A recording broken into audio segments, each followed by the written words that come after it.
Whoa! Stepped in a hole and wiped out. Well, I finally joined the ranks of those of you who have a 40-foot shipping container in their front yard. We kicked around, and I think I talked about this a couple weeks ago, the idea of just putting a pole barn up, which is kind of enticing because it goes up so quickly. Well, talking to my local contractor who does it, each time I call him, the price keeps going up and up and up, and it's not his fault. It's just that the cost of building materials are completely outrageous. It's getting to the point where it's so high now that it's actually going to be cheaper for us to expand the steel building, and which is what I wanted to do anyway. It's going to be a better option. So in the meantime, until we get all of that done, we got to have things stored. They're not going to get destroyed. From the apple press to the sawmill, you know, all of those things that just are not going to fit in the shop. So the storage container was a good solution. Now there's two ways you can go with these, or at least in this area. I was just going to buy a used one, and you can buy a used 40-foot container for about $2,000. You can buy a brand new one for about $5,000, about double the amount, right? Or what seemed like the perfect solution, I was just about ready to pull the trigger on buying one, you can rent them for $100 a month. Now the delivery, it's going to vary depending on where you live, but it's basically, for us, it was about $250. So $500 to deliver it and to pick it up. And the rent is only $105 a month. So that made a lot of sense to me. It's dry storage immediately. It's on site, so you can get to it. You're not putting it in a storage area where you have to drive back and forth. So something to think about. And then we can have it here as long as we need, or have a pair of them as long as we need until we get the building built.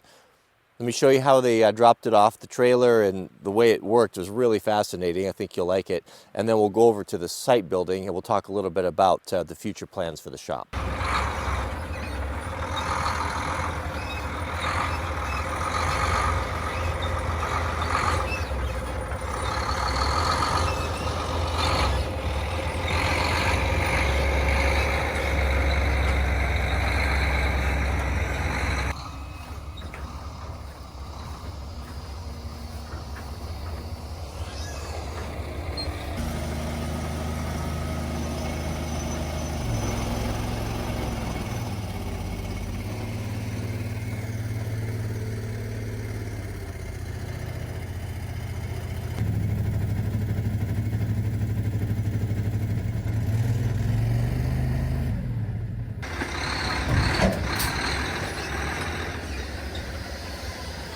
Whoa! Stepped in a hole and wiped out.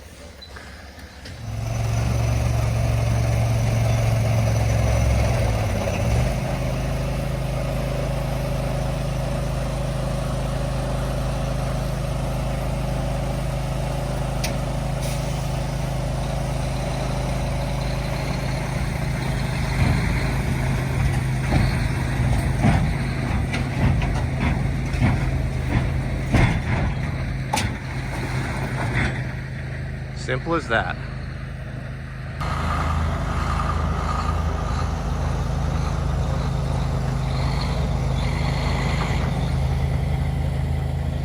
I don't know anything about steel buildings, so where I started was on the peak. There was a sign there that said PBS, and that was a local manufacturer, not local, but out in Woodburn, Oregon. Turn my screen around here so I can see you. And so I gave them a call, and they were able to pull up the original drawings on this. They knew exactly what we were looking at, and fortunately, whoever commissioned to have this built just had it designed in a way that was easily expandable. They put heavy-duty end on it so that we could essentially grab onto it, bolt right onto that, and then continue on. So the cost of building a steel building is actually, in this current environment, probably going to be a little bit cheaper than a normal pole barn. And for me, that's a no-brainer. I've worked in pole barns. I've had many of them, and I'm not a fan.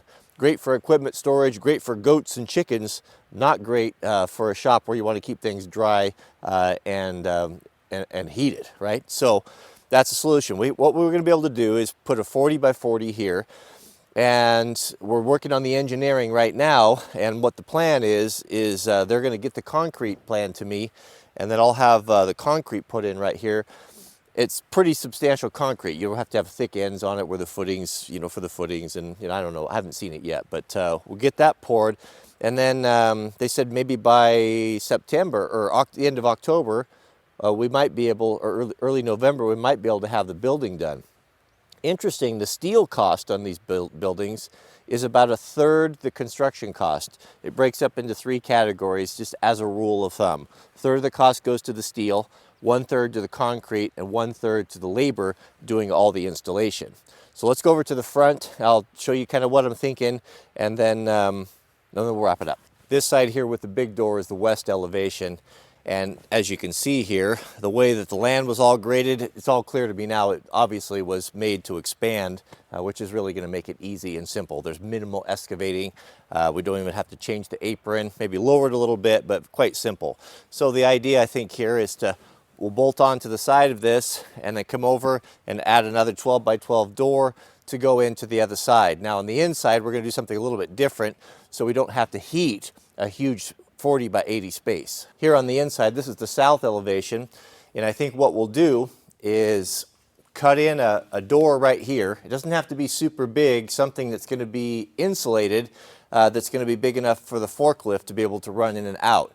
And that will put all of the storage on that side in a dry, uninsulated space, and that we can shut that off, and then when we want to work in here in the wintertime, we can just heat with the wood stove or whatever we choose, a 40 by 40, because this is all insulated, roof and ceiling really nice, and it should be relatively easy to heat compared to everything I've had in the past. I've never had an insulated shop before, so I don't know what to expect, but my old shop that I built that was 5,000 square foot, that was 2 by 6 framed and no insulation at all, we were going through 12 cords a year just to heat that shop, and heat just flying out, but that's what it took. This should be significantly less.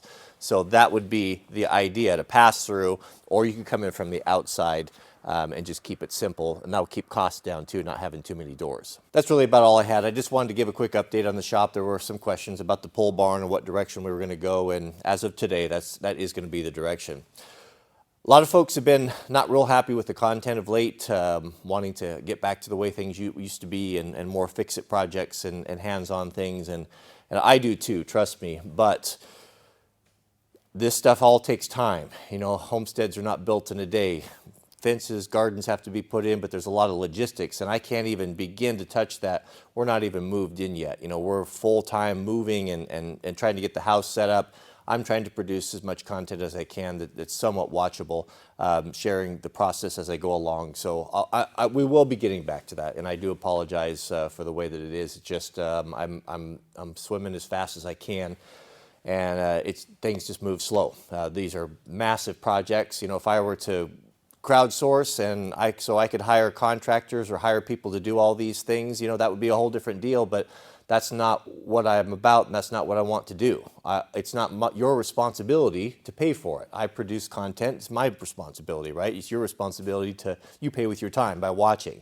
So things are going to be a little bit slower for that. A lot of folks have recommended, hey, with this audience, why don't you just, crowdsource. You could hire someone, you could have the community center built, you could have this built, you could have the fences put up.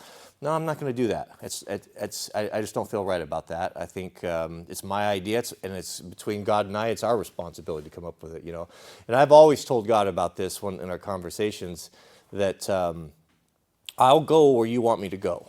I'll do what you want me to do. I'll take that step of faith. But I'm not going to solicit and beg for money. That's you.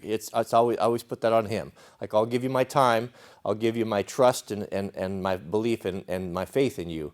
But you know what I have need of, and you will provide that, and He always has. So I have no reason to doubt Him, and I don't doubt Him. And the older I get, the more and more I trust God. So I know I appreciate the offers from folks, and so many of you have stepped up and offered time and money to get these projects going, and thank you. But it'll work out. We have a plan, and Lord willing, it'll move along pretty quickly. So next one, I'm not even gonna say what we're gonna do for the next video, because I don't know what I'm gonna do today. So I got to get the workbench set up. We got all the crosscut files. Jariah got everything brought over. I'm gonna be working on that. We got the rest of the select deck is gonna be delivered this weekend. they'll drop that off, and then we can get the rest of that wall done, and that'll kind of free up some space, and then we can really get going and get the main shop bench put in and all that. But that's it. That's all. I can only share with you what I do. I don't have the time to take on projects right now, and that's going to be kind of the way it is this fall. We're going to do what we can, do what we have to do, and it's just the way it is. That's the way life goes. So thanks for watching. Keep us in your prayers. May God bless you and your families, and we'll see you guys on the next video.